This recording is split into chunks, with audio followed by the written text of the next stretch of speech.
Command ఇచ్చా first అది ఎళ్ళేది cube API సర్వర్‌కే. ఓకేనా? రైట్. నెక్స్ట్ వచ్చేసి క్యూబ్ ఈటీసీడీ. క్యూబ్ ఈటీసీడీ గురించి మనం ఇప్పుడే చెప్పుకున్నాం. ఇది ఒక జస్ట్ డేటాబేస్. ఓకేనా? ఆ డేటాబేస్‌లో it's kube hyphen ETCD is like a database or storage locker for Kubernetes. It store all the important information about your cluster. మీ క్లస్టర్ యొక్క ప్రతి ఒక్క డేటా ఈటీసీడీలో అయితే స్టోర్ అయితే అవుతుంది. Like what app is running, their settings and their current state of everything. If Kubernetes needs to know the current status or recover after a problem, it's check the ETCD. ఒకవేళ మీరు మీ క్లస్టర్‌కి ఏదైనా damage అయింది. So, ఎప్పుడైనా మీరు Kubernetes క్లస్టర్‌ని create చేసినప్పుడు ఆటోమేటిక్‌గా production ఎన్విరాన్మెంట్‌లో ఈటీసీడీ backup అనేది మీరు ఖచ్చితంగా తీసుకోవాల్సి ఉంటది. ఎందుకంటే ఈటీసీడీ బ్యాకప్ అనేది డేటాబేస్ కదా! ఈ డేటాబేస్‌లో మొత్తం నా క్లస్టర్‌కు మొత్తం డేటా అయితే ఉంటుంది.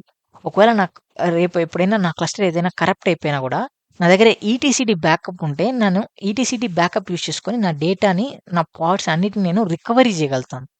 అందుకే నాకు నా ఈటీసీడీ అనేది యూజ్ అవుతుంది. ఓకేనా? ETCD is the place where Kubernetes remember everything about your cluster. So, ఇది నా 2 ఇంపార్టెంట్ కాంపోనెంట్. దీనిలో ప్రతి ఒక్క ఇన్ఫర్మేషన్ నా క్లస్టర్ రిలేటెడ్ ప్రతి ఒక్క ఇన్ఫర్మేషన్ అయితే స్టోర్ అయితే అవుతుందనమాట. ఇది ఈటీసీడీ గురించి. సో, దాని తర్వాత క్యూబ్ షెడ్యూలర్ అనే కాంపోనెంట్ ఉంది. ఈ kube scheduler is like a decider or a traffic controller of the Kubernetes. ఈ క్యూబ్ షెడ్యూలర్ ఏదైతే కాంపోనెంట్ ఉందో, ఆ కాంపోనెంటే నాకిక్కడ చెప్తది. ఓహ్!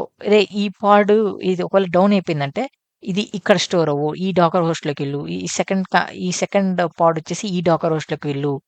థర్డ్ డాకర్ కంటైనర్ వచ్చేసి ఈ హోస్ట్‌లోకెళ్ళు అనేసి ఈ క్యూబ్ షెడ్యూలర్ అనేది షెడ్యూల్ చేస్తుందనమాట. Kube scheduler is a traffic controller of the Kubernetes. When a new container or pod needs to run, the scheduler decides okay. Which worker node is the best for it. ఇది ఎలా check చేస్తుంది? ఇప్పుడు నా దగ్గర 6 workers ఉన్నాయి కదా bro! 6 workers ఉన్నాయి కదా! ఈ 6 వర్కర్స్‌లో ఇదే బెస్ట్ అని ఎలా తెలుస్తది? దానికంటూ కొన్ని రూల్స్ ఉన్నాయి. అది నేను మళ్ళీ డిస్కస్ కూడా చేస్తాను. ఓకేనా? It checks the available resources and picks the best spot for each pod. Kube scheduler chooses where your application should run in the cluster. ఓకేనా? ఇప్పుడు మనం దీని ఫ్లో చూద్దాం. ఒకవేళ నేను ఒక కంటైనర్‌ని క్రియేట్ చేయాలనుకుంటున్నాను. న్యూ కంటైనర్‌ని క్రియేట్ చేయాలనుకుంటున్నాను. సో, దీని ప్రాసెస్ ఎలా ఉంటుందో చూద్దాం. ఓకేనా? సో, కమాండ్ ఏం అవసరం లేదు. ఒక న్యూ కంటైనర్‌ని క్రియేట్ చేయాలనుకుంటున్నాను. సో, అప్లై అయితే చేశాను. ఒక అప్లై చేసినప్పుడు ఫస్ట్ ఏమవుతుంది?